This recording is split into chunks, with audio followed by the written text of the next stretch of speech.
Welcome to the IAM CX podcast. This series shares information and best practices on using customer experience strategies to increase in customer engagement, brand loyalty, revenue, and operational success to make your business in the Caribbean a paradise driven by data. I'm Richard Dorsey, CEO of Island Analytics and Marketing, IAM for short. We are a Caribbean-based data and marketing consulting company here in the Virgin Islands. I'm joined by our wonderful colleague, Roger Nicholas, Director of Customer Experience for IAM. And in this podcast, we're going to feature special guest Girish Sehgal, the President of The Brij. And before we introduce him, we're just going to give you a little bit of backstory on him. He is an amazing career professional in the hospitality industry with over 27 years of experience in the global hospitality industry. He has worked with prestigious luxury brands such as Four Seasons Hotels and Resorts, Taj Hotels Resorts and Palaces, Leela Hotels and Resorts, Marriott Hotels, as well as working with SATS Healthcare, which is a TEMASEK group company, and DLF Hospitality, India's largest and most distinguished real estate organization, providing guests with an exceptional level of luxury hospitality while ensuring that overall results surpass set targets for all stakeholders. Recently, he was appointed as the President of The Brij. Mr. Sehgal leads a multifaceted center that connects the world to arts and its transformational power. The Brij is a hub for multiple creative projects and expressions that are based on the principles of innovation, sustainability, accessibility, and inclusion. Mr. Sehgal has gained experience and expertise in leading the finest hospitality operations, building businesses, business transformation, strategic accounts, and brand management. He takes pride in his out-of-the-box innovative approach, building strong systems which help teams excel in every environment consistently across various geographies, including India, the US, Bahamas, Canada, Maldives, and the UAE, delivering stellar outcomes across all parameters in hospitality, healthcare, and real estate industries. His assignments have led him to be recognized by various highly reputable international hospitality bodies such as Condé Nast, the leading hotels of the world, Virtuoso, the Elite Traveler Awards, Press Ganey, Hospitality Assured, Marriott, Bonvoy, to name a few, and there are many more accolades to mention. We are excited to have a vibrant discussion with Mr. Sehgal on our IAM CX podcast series. Thank you for joining us this evening in India, Mr. Sehgal. Thank you. Thank you so much. It's wonderful to be here with you. Thank you so much for this opportunity. And I think the work that you're doing and the message that you want to share with, it's very important, very relevant. So thank you for giving me this platform. Thank you. Can you tell us a little bit about your journey and how you challenge yourself along the way to keep striving for excellence in luxury hospitality and general business services? Thank you so much. So, I actually come from a very small valley on Lower Himalayas in north of India. It's called Dehradun. I've done my hotel school from there, and I think feel very fortunate that soon after my college, I think I started off at the age of 19, I got an opportunity to join the Kempinski Hotels, where I worked for about 2.5 years. And from there, that was in Mumbai, in India. From there, I had an opportunity to join Four Seasons, and I feel very privileged to have worked with them for about 8 years in Maldives. In Boston, I opened a resort in the Bahamas, and then I worked in the head office in Toronto. After working with them for about 8 years, I got, it was India calling. So we came back to India. I worked with another wonderful chain, the Taj Group of Hotels, where I joined as hotel manager at Taj Westin in Bangalore. And I think it was great to kind of come back to your country to bring about all the learnings which I'd had across various geographies. And within a very short period of time, as I was implementing things, I was given an opportunity to lead an international resort of Taj, the Taj Exotica in Maldives. That property at that time when I'd gone over needed a whole rebranding and repositioning because this property opened up to glorious reviews when it first opened up in 2002. But then tsunami happened, and while all the rest of the brands actually upgraded themselves, they actually brought it back to the same level as it was in 2002. So it was a bit dated by that particular time. I think that's where my confidence that while it's very, very important to ensure that you have a good product, but what really can help you stand out amongst the competition or beat the competition as well is your customer experience and your employee experience. I think that's probably where my journey in the power of customer experience and being a huge advocate of that as being a big part of the winning strategy started off. So from a time when it's unfortunate to say that when people would not even, the tour operators or travel agents would, because they had so many choices, wouldn't even come for a free stay. In about 2 years period, we turned around that property, won the #1 leading hotel of the world. It became #1 hotel on the US Condé Nast list, which, as you know, is like the Oscars for the hotel industry. #1 in travel and leisure, TripAdvisor, and many, many, many more accolades which came through. And within a short period, when we were possibly towards the lower side of the competition in terms of revenue as well, we were amongst the top 2 performing hotels in Maldives, which, as you know, has so many brands which are there, and it's highly competitive as well. One of the other things which, as I was speaking about, which went hand in hand, was taking care of your people, creating experiences as well. From there, I got an opportunity to lead an iconic property. This is the Taj Hotels Palace in Hyderabad. This was the palace of the erstwhile ruler of Hyderabad Kingdom, the Nizam of Hyderabad, who during his time was the richest man in the world. So he was on the cover of the Times magazine as the richest man in the world.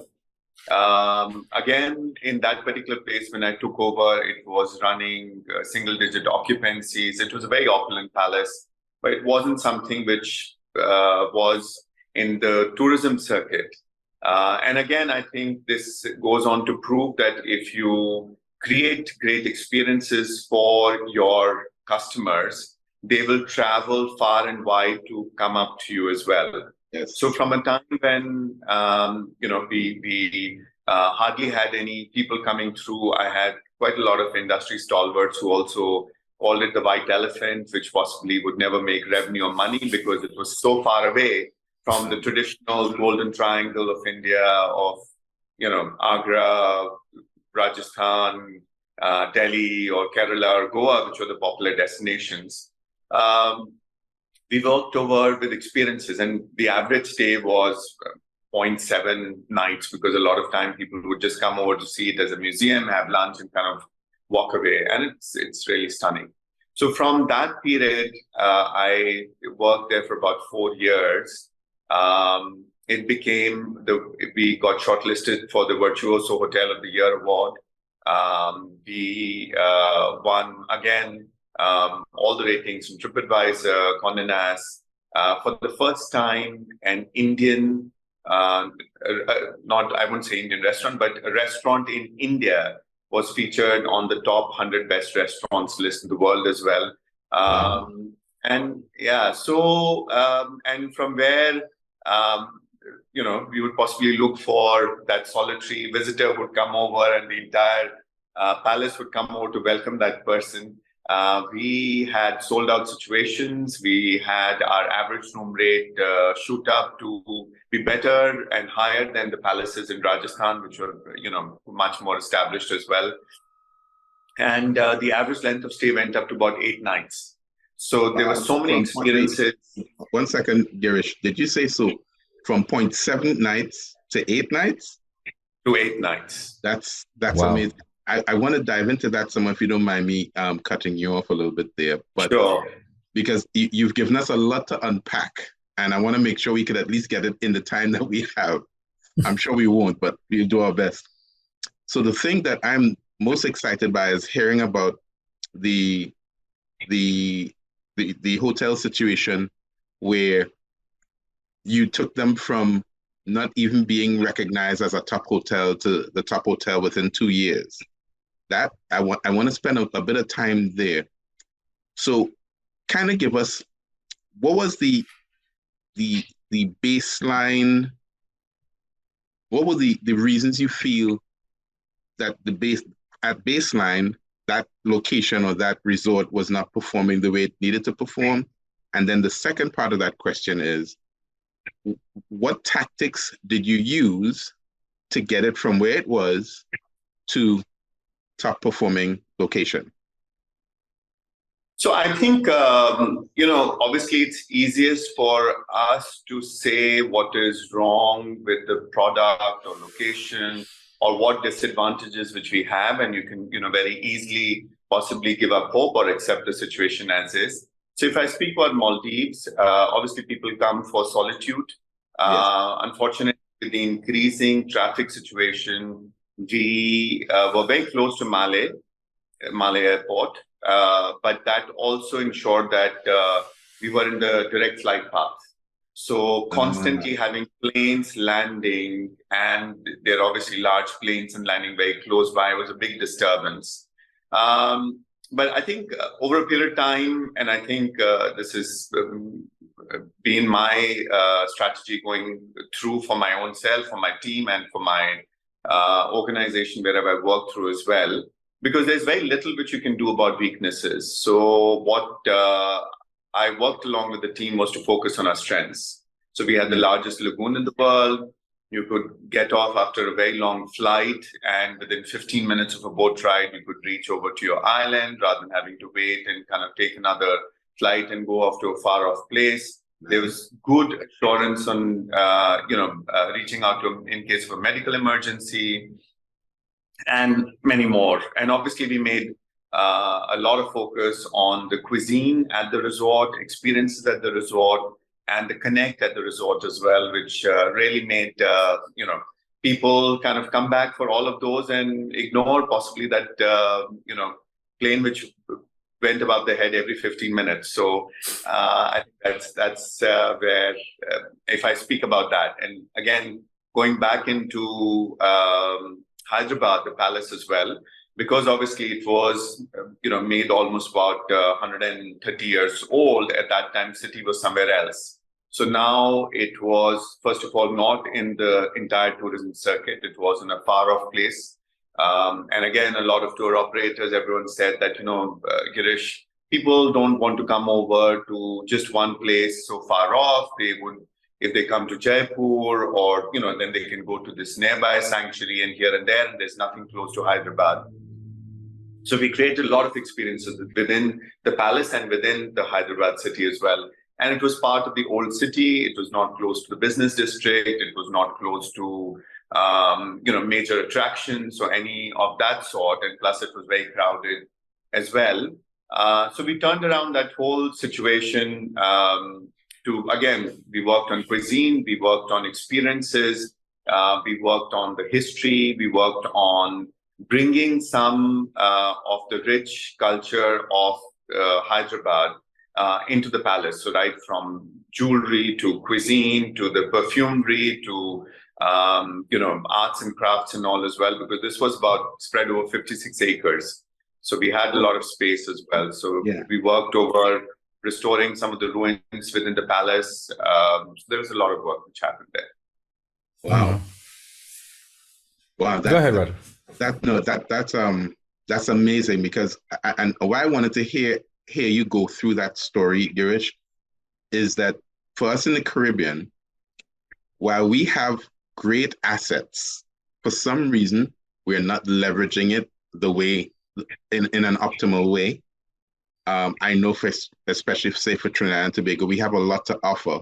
We may not have the bestest beaches in the world, but because of the blending of cultures, that in itself is a unique package. In cuisine, in the arts, in music, in arts and graphics itself.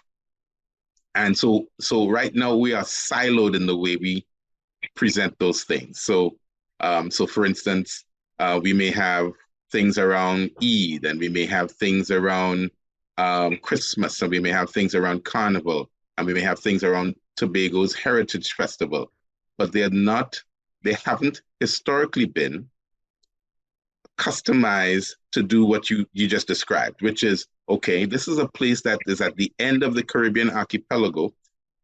They're known in the world for Carnival. However, there are lots of other things to offer, and we need to give people reasons to want to come here besides Carnival. So what you've just described, I think, is an ideal journey for any country in the Caribbean who has one or two prime assets, but they feel like they need more, so they can literally create experiences. So you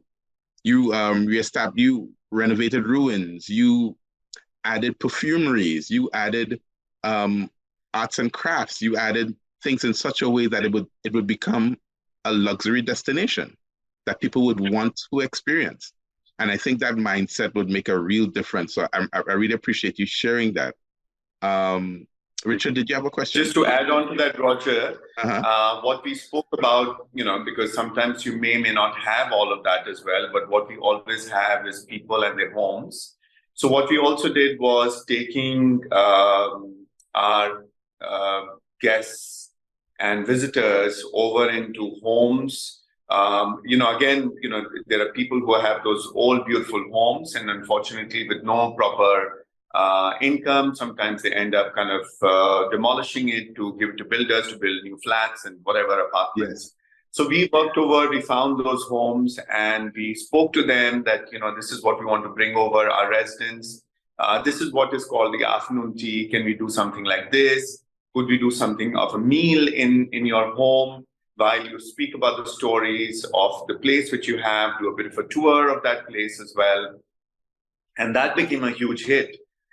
We worked over with a very old lady. She was working on restoring the weaves of Hyderabad as well. Again, it was a very small institution. She's 80 plus lady. She was, deeply passionate, but working alone. From Bollywood stars to Hollywood stars to all of those, I think we went beyond the hotel or a palace or a resort boundary to say, hey, listen, we own this area, we own this region, and that's what is our showcase. So it was not a singular effort. I may have possibly, if I just worked with it, I may possibly be able to move an average length of stay to 2 nights or 2.5 nights, but not 8 nights. So, then you incorporate everyone. Then the city becomes your ambassador.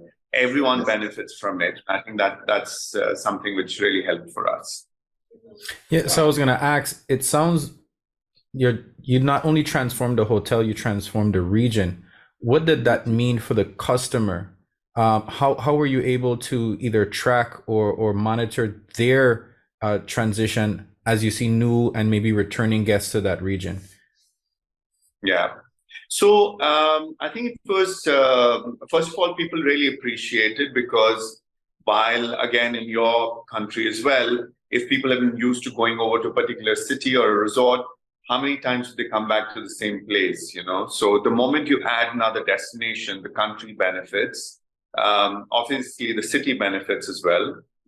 And we'll speak a little bit about my current role at the Brij, and I think that's where I also found it very fulfilling. We worked over with a lot of arts and artisans to even contemporize their arts as well. So say, for example, there is a 13th century old art form called Bidri. And because these artisans don't get new inputs, they're continuing to make things which they made, 1,000 years back.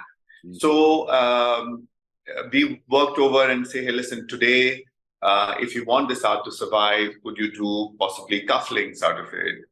Instead of this big heavy vases, could you do, card holders or show plates or other stuff? And we kind of worked with them and did that designing. So yes, obviously, I think whether it is the local government bodies, whether it is the local residents, and of course the visiting domestic tours and travelers, then the MICE fraternity, the travel bodies which were in tour operators which are involved in, all of a sudden they had another very interesting layer of India to attract another new segment and possibly compete with other destinations as well. So it was, I think it's a great win-win for everybody. Yes. And I think we didn't think about it in that way. We went a step at a time, but yeah, I think I was there for about 4 years, but when we look back into 2 years, doing those things with honesty and for genuine care for that area and region, I think we really reached quite far. That's amazing. So that's amazing. I like how not only did you focus on the physical resort, but you focus on everything that's supported by the resort. That's the community, that's the people in the community, the businesses in the community, and you made everyone enjoy the fruits of customers coming and customers coming back. Now, to get a little more technical, I guess, without being too technical, in business leaders like metrics. They like things to measure that helps them know, okay, I'm heading in the right direction. I need to tweak something here and there. Okay, now let me measure again to see if I'm heading in the right direction. So that lets me know that by year's end, I'm either going to hit my goal or come close to it, or I can at least understand why I'm not hitting my goals. Did you, as a leader of resorts, luxury resorts included, have any particular metrics that you liked in the hospitality industry, and why did you like those? Yeah, I think these are all very standard because at the end of it, Roger, this is, at the end of it, we need to make profit. We are a for-profit organization. Yes. So your profitability is very, very important. Mm-hmm. And when you don't have to go out for always finding new business and you get a substantial amount of repeat business coming into your operations, automatically the cost of selling goes down as well. People yes. come back, they know about you, they put that through. So yes, I love the matrix on repeat percentage, repeat business. Mm-hmm. That I think gives a very healthy margin as well. It also gives you a huge opportunity to upsell as well because they've already tried some of the regular things. Now they've felt that comfort. They find, okay, we're ready to try something new. As a result, your average checks go up, your average room rates go up. They're happy to try out upgrades there. So, there is then the revenue per occupied room goes up as well because the length of stays go up as well. So these are all very standard matrix. But yes, I think you have a very different way of seeing it.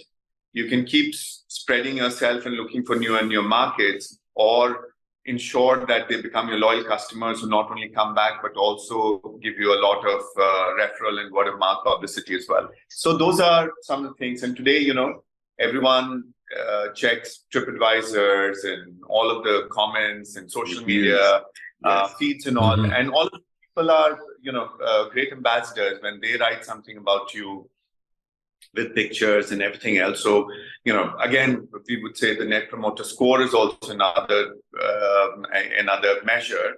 Mm-hmm. But yes, all of these kind of are standard ones which you look at from our people, retention of people, engagement with people, obviously the product condition, profitability, which we've spoken about, and process, how can we make our processes easier? So one of the other things which I learned with Four Seasons, and I've inculcated it in all my experiences, listening to the customer. So a lot of time we are very quick to, why did that person say something? No, I think they found the thing too expensive, or they didn't wish to pay, or X, Y, Z.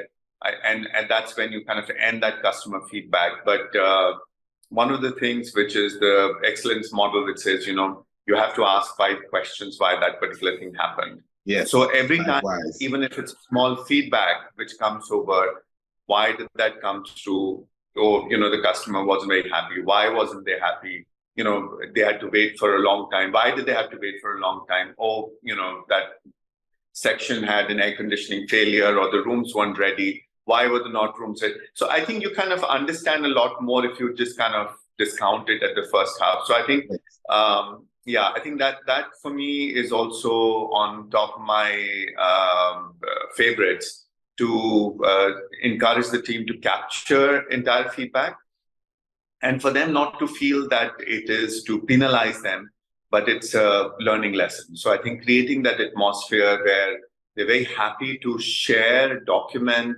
record feedback, and pass it on, wherein everyone feels safe that, and you as a leader said that mistakes can happen, but we want to learn from it. As long as we're not repeating it, that's a very good thing.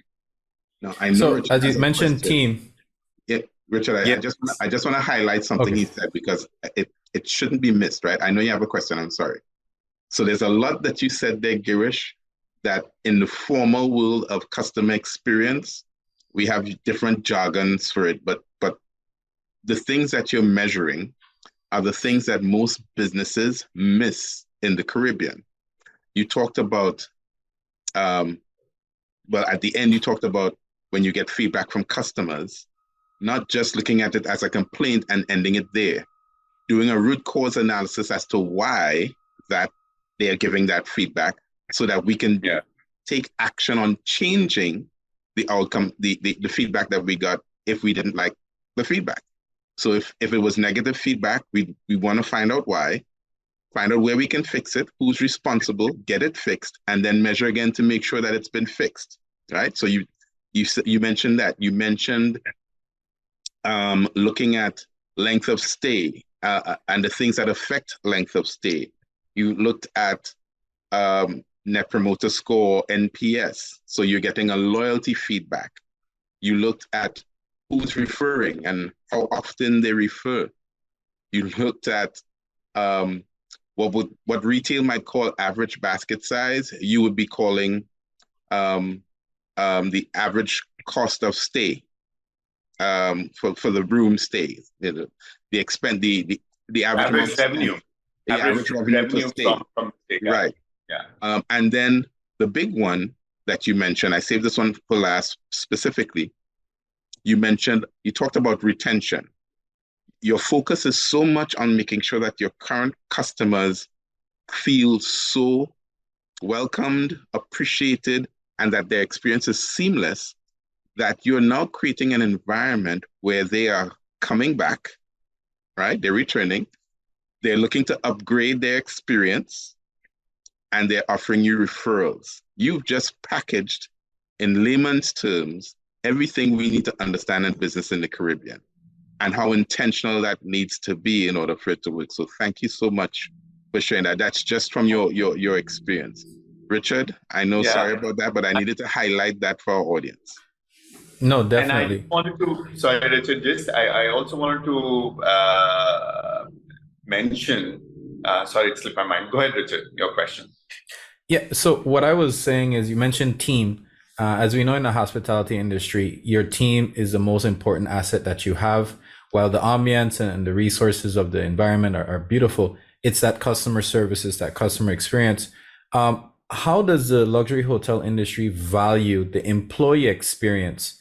And how do you use feedback in order to make sure that your employees are well-informed, well-trained, or more importantly, that they feel integrated in the overall goal of the experience for the customer? Yeah, I think, Richard, you bring about a very important part. And while almost every mission, vision statement of every organization talks about people being their strength, but I think, especially from pre-COVID, during COVID, even COVID, this challenge of taking care of your people seems to be, totally being forgotten. I think somehow I do go over and see a lot of organizations, whether I go into restaurants, whether I go into hotels these days, and you see there's a lot of disengagement of people from their customer. And that obviously arises because they obviously do not feel valued in the organization themselves as well. So going back into what you spoke about in terms of how do you, make them feel valued, I think one of the things which used to be really good, and I'm speaking about the early stages of my hospitality career, wherein the leaders were not possibly in so much in meetings and in their offices, and they were more out and about. That was that leadership style that you show leadership through walking around. You show leadership by meeting people. You show leadership by asking questions. Hey, listen, how are you doing? What are the things which I can do? I think there's become so hierarchical that if you are a general manager, you may have to go through 8 levels before your voice is to be heard. And by the time, I think it's just too late. Some people may make that effort and may, create a huge scene which may not get appreciated, or they may leave, or they may tell the customer, or the customer feel it. And I think that's really terrible. So I think most important is to, just before we had started off, we were discussing about it as well. I think a lot of things are very simple. And if we follow those simple steps, I know there are a lot of meetings, and in our very connected world, there are constant online meetings and other stuff. But if we make this as a priority as well, and if you kind of connect with people, typical scene few decades back would be to see the general manager standing in the lobby to meet the customers and to see what's going on, and be like a director of sorts of the opera to just make sure that that music is there for the customer. But all of a sudden, I think everyone's been behind doors, and the more they stay behind doors, the less they know about their product, the more they don't want to come out in front, and they possibly push a junior person who may not be well equipped to handle that situation. So for the customer and for the employees as well. So I'm not sure if I missed answering any part of your question. No, in fact, I want to dive a little deeper. Throughout your career, was there a particular location, you don't have to name names, but was there a particular instance where you had an employee relationship issue that was affecting the service or the customer experience? And how did you resolve that? I think this is going to be very common, because even if an employee cannot be seen different from their own experiences. Sometimes they may be going through certain challenges. Maybe they have not been appreciated by their boss, or they've come from a new organization where they have not been felt loved or cared or engaged with, and hence they kind of follow that same principle. So these things actually come over on very, very regular basis as well. But I think what I have learned over many years is the unconditionality of leadership. If I may use that word, I'm not able to kind of think of anything else right now. In the Caribbean, we make up words, Girish, all the time. Don't worry, you're fine. We coin phrases always, yes. Yeah. But what I meant to say by this is that, it's not that I'm the leader and people have to follow that, but it is, I'm the leader, hence I have to unconditionally support the team around there. So, there are times when if I've come into a new organization, and I've always experienced it, because the past experiences or impressions of a person, you may just come in the beginning and you may not get the love, respect, or compliance. And one could literally go mad and start, be a bull in China house. Yes. But it's very important that as a leader, because you have the experience, because you have an expertise, and supposedly you have more maturity, you understand their concerns, where they're coming from, and slowly, on one-on-one, share what they have done and their impact on that, on the organization, and also on their own future career, and how you as a leader are there to help support them and win their trust over a period of time. And it does not usually take more than 2 to 2.5 months when they see you doing it consistently and genuinely. I've seen the worst of situations, sort themselves out. Yes. Yeah, Richard, you wanted to dive into something? I have a comment. I just want to say something real quick. So what I'm hearing a lot of, Girish, is a dedication to making sure that employees feel empowered and engaged enough that they can communicate their needs with the leaders as well as the organization. while there may be physical, hierarchical differences, you want to eliminate that when it comes to communication so that people feel they can be heard as soon as possible. I'm hearing a lot about retention, and you didn't use that word specifically, but you're talking about creating an environment where employees feel valued enough that they are willing to go the extra mile and stay and feel loyal to the organization because they feel they'll grow there. That's important. And you talked about retention in the sense of customers as well, making sure, again, and I'm highlighting this for a reason, because what I'm hearing is there's so much value in the current customers that we have that if we mistreat them or undervalue them, we miss the opportunities of the upgrades in a room, the cross-sells, and of course, their referrals, and more importantly, their longer stays. Because you mentioned taking one location from 0.7 days per stay to 8 days per stay average, multiplying revenue approximately 8 times, almost 8 times. That's amazing.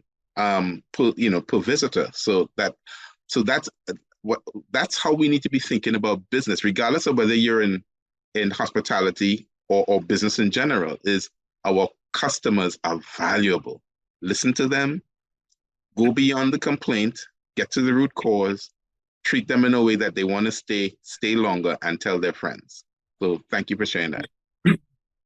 And just to add to it, Roger, if you turn it on the head, as they say, invert the pyramid, and if you say, hey, listen, these are the frontline employees who have the maximum connect with the customer, right? And it's almost like sending an army with no ammunition and expecting to win a war.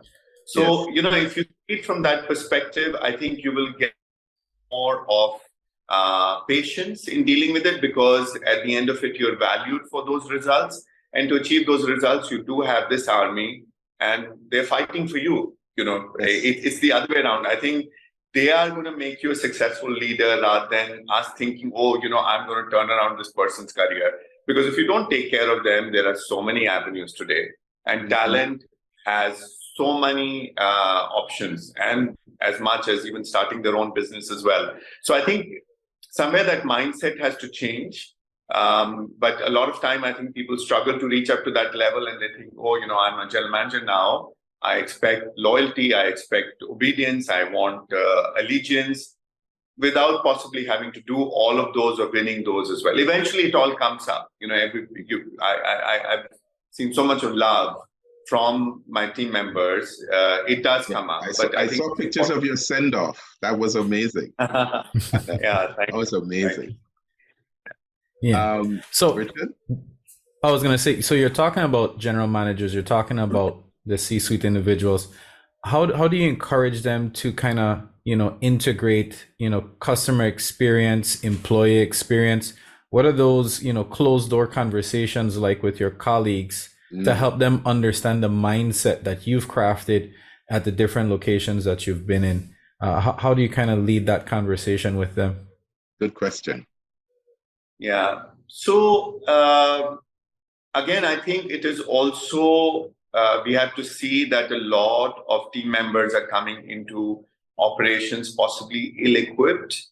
They are obviously moving very quickly into management positions, as compared to a few decades back. So they obviously do need a lot more support and coaching. So it can't be to say, tell my 12-year-old son to be competing in MasterChef, and I can't really give him a pep talk to it. Till the time I really prepare that child, give him the ammunition, give him the tools and equipment, and obviously give constant encouragement as well.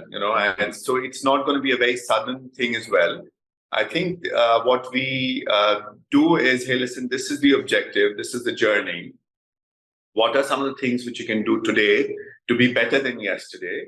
And what are the things which you require from me as a leader or as an organization, which we can do to help you reach to your potential? Because, I think it's very important for you as a leader to believe in the person, and obviously, and be genuinely meaning that as well, that, I believe in you. I know you can do this and a lot more. But for this, this is the effort which will be required at this stage. And with a solid foundation, you're going to grow and prosper. I've had many experiences wherein, we've had junior team members, but obviously with proper training and coaching, we put them into senior department head levels, and they've gone over to be in C-suite very quickly as well, because they've been instilled with that confidence that, yes, you can achieve it. So I think it's a mix of various things as well. And I think most time I put myself in that shoe, when I was a young joinee into hospitality industry, what is it that I really appreciated from my leaders, and what is it that I would have wanted them to give me, which would have possibly helped me accelerate my career even further. So I think if you put the picture from their perspective, doing this is going to benefit you. You will grow, you will earn more, you will have a better life and career. I think you have to create a buy-in rather than just more of a, one-sided communication. Okay. So Raja, I'm definitely seeing that you want to make sure that even though the professional boundaries are in place, that there's always open communication up and down, where employees or employers, managers or front staff, they always have that ability to have that open dialogue. I think that's amazing. So Roger? No, yeah, it is. I'm really glad you highlighted that, Richard. Girish, so let's talk a little bit. I thought I'll just share one of the other things which, because I may not be able to speak to all of them, and then you have the department heads who are, reporting into you, because they obviously do that engagement as well. So I think it's very important for them to also understand the challenges if an employee leaves. You will never get a 10 on 10 team member. I think making that realization, because a lot of time my team members or my department heads would come over and say, hey, listen, I think this guy is not good, or this and that, and whatever. And instead of saying, okay, go ahead and, fire that person, or, let them make more mistakes, or give them warning letters, you do say, hey, listen, what is it that you're kind of putting in to make that person better? And what is the guarantee that the next person who walks in is going to be better, or maybe not, well said, underperforming that. So I think that is also a realization, and I think it's possibly a light bulb moment for them as well, that, hey, listen, do you remember, when that new person came over, how much you had to step in, because you had to oversee that person's job as well, and you had to do your job as well. This is for your benefit. Spend some more time to coach, groom, guide, and give clear directions to the person, measure that particular thing, guide that person along. It's going to be lesser of an effort and more rewarding when that person turns around. So I think you have to just show them that bit of a picture. Yeah, you said it very, very articulately, but essentially what you're saying is sometimes we get promoted and we forgot where we came from. So yeah, so we have very to re-engage. In my next question is kind of futuristic in your view. Where do you see the hospitality industry going in the next 12 to 24 months? And what role do you feel government organizations or government ministries may play in the future, or should play? See, I think what we were speaking about, obviously, as you know, hospitality industry, like any other industry, is going to grow. There will be more destinations sought out. There'll be more, hotels and resorts and properties which are going to come up, Airbnbs there and everything else. So I think one of the key things which I see, that the need for personalization of experiences is going to become even more and more important.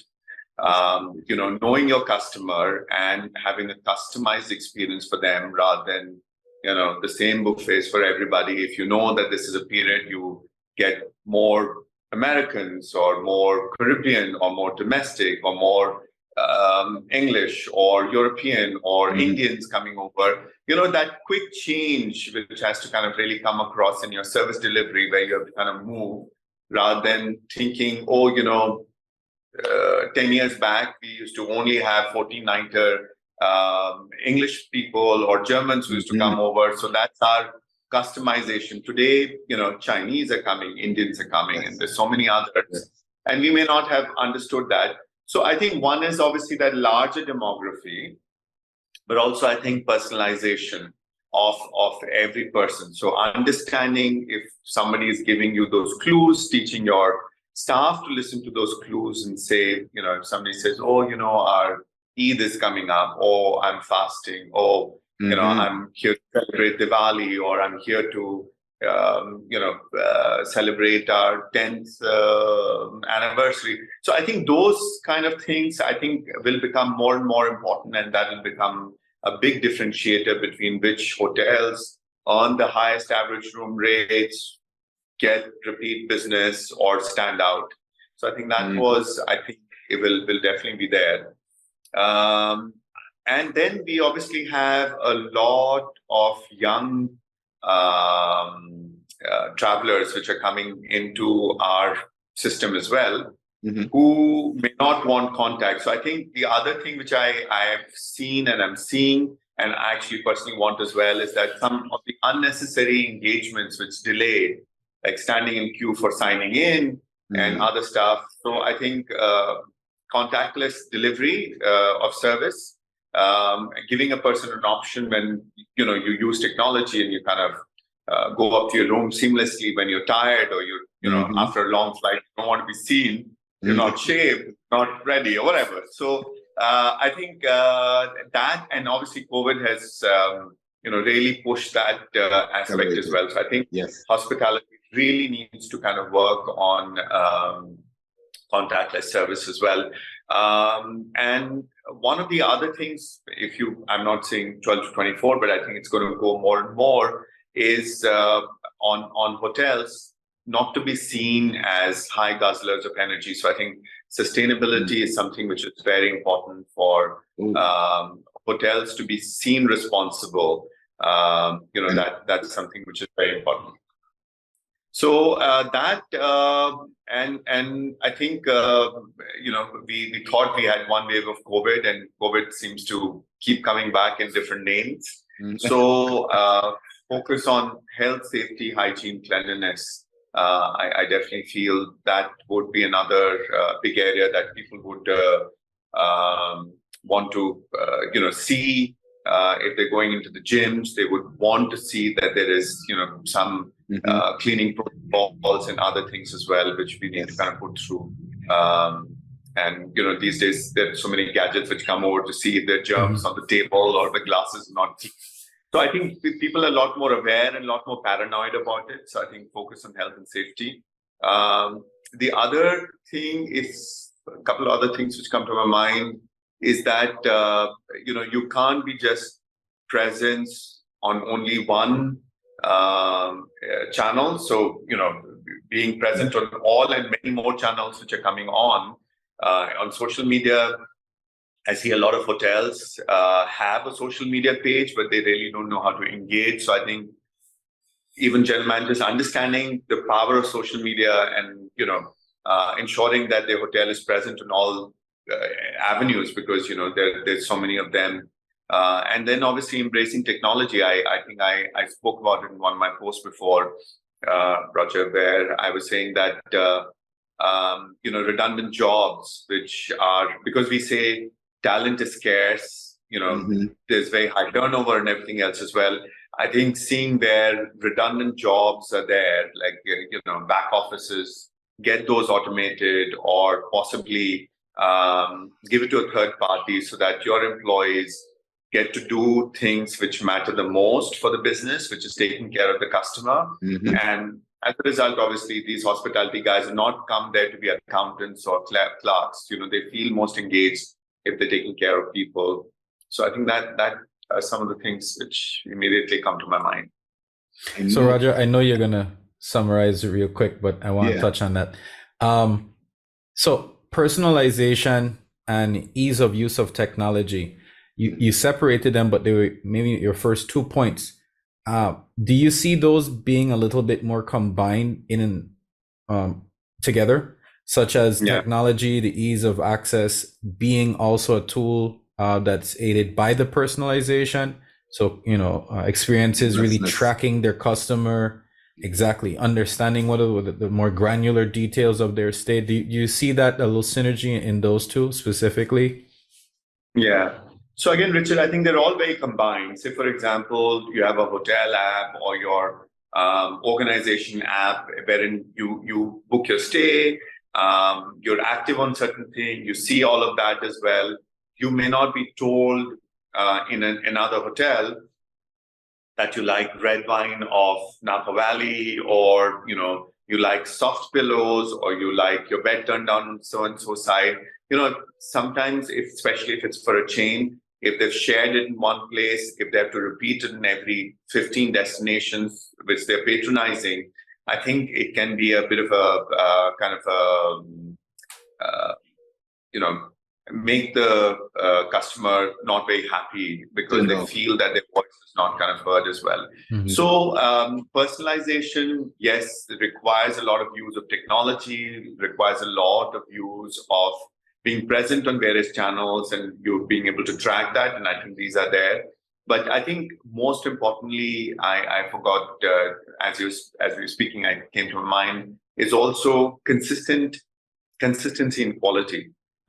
Again, you could go over to one time and you have a great experience, and the next time you go to the same place and you have a disaster. So, it's so important. And again, that's where, retention of people, engaged people, not high turnovers, all kind of contribute into that as well. So, Richard, to answer that question, they're all very interlinked and you can't see it from one prism. So I think this was a very interesting statement which was made by one of our guests in my initial years as a hotelier. And I've always kept in mind that like a diamond, you have to polish all the 56 sides of that the cut. It's very important that you see it as a whole picture rather than just see it from few facets and expect to see a miracle. I am going to use that. Shine a diamond from all 56. I'm going to use that in my next speech. You wait and see. Sure. I'm stealing that quote. I know we're running out of time, Girish, but there's so much more I want to ask. But I want to, again, thank you for being here, but I want to give some time to you to talk about the Brij. I know you mentioned some things about the Brij before, and it sounds really exciting, and that, like, there's a lot of juggling happening because there's a lot of sustainability and arts and culture. And so what excited you about the opportunity at the Brij, and what is your vision for the Brij? Yeah. So I think it was, when I go back into my experiences in Maldives, where I worked with the local tourism ministry, tourist work on arts and craft, whether it was Hyderabad, where we worked with artisans. Then I obviously moved into Abu Dhabi and Dubai, where we worked on, promoting the local culture. So I think for me, if I kind of look back into it, that was most fulfilling part of my hospitality career, was to kind of contribute back into the society where I worked in. And when I got to have an opportunity, which I think it does not come very often, to work on building a cultural center for all arts and craft, and actually bringing in the entire ecosystem in one place. Obviously, and this is the first time it's getting attempted anywhere in the world, wherein every art form, because you could possibly have a music academy or a dance academy or a painting academy or a theater academy. But here, we're combining all of that. And then for looking, obviously, like Caribbean, India is also very, very rich in arts and craft. And because of the economic pressures we see, there's so many of our arts and craft dying.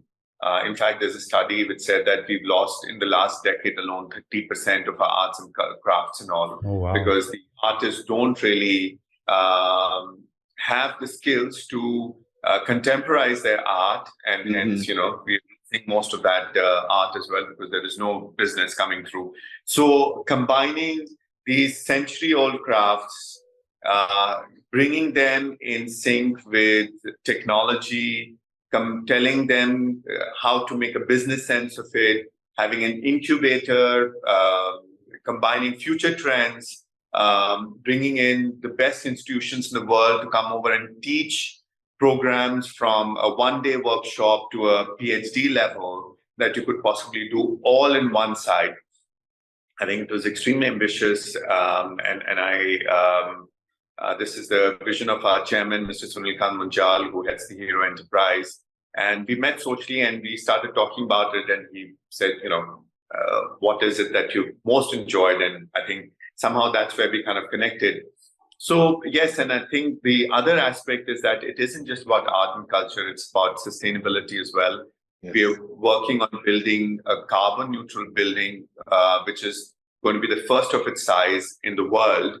We are building this building to be sustainable and long lasting. A lot of buildings today are built for 20, 30, 50 years. We're looking at building this building for 200 years. So again, we're working with about 35 consultants from all over the world, from America to Israel to UK to Europe to Singapore to Dubai, which are and obviously a lot of Indian minds as well. And everyone is doing it for the first time. So I think there's a lot of energy and a lot of pride in what we're doing. And yes, I think our vision for Brij, when it opens up, is to be a place for everybody. I think today when we talk about museums or theater or galleries, we see it as a purview of only a few elite.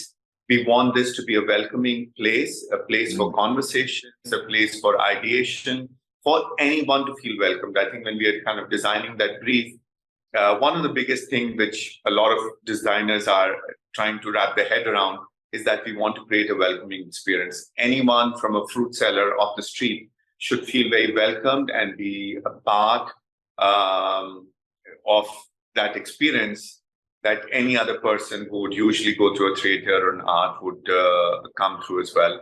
So I think that would be a success. And obviously, if you're able to kind of reverse that, and that we not only preserve what is left, but possibly revive a lot of our art forms and all as well, would definitely be, some achievement for us. So two things. So I'm hearing a hidden invitation, Richard. I'm tracking them. Absolutely. I'm tracking all the invites. Yes, the Brij. That's what I'm hearing. He didn't say those exact words, but that's what I hear. But secondly, you're very right. You're very right in deciphering the codes, Roger. Absolutely. Secondly, clearly you have ambitious goals. So we are both cricket fans. I don't know if Richard is into cricket, like we are in Trinidad and Tobago and in India. But I'm a football fan. Just signed up to be the first person to do 8 centuries in one game, in one test match with this thing of the Brij. So I applaud your desire to take on such an ambitious effort. I wish you all the luck. I hope all the bowlers get hit for 6 and you get to your 800 mark. Thank you so much. But more importantly, with all the good wishes.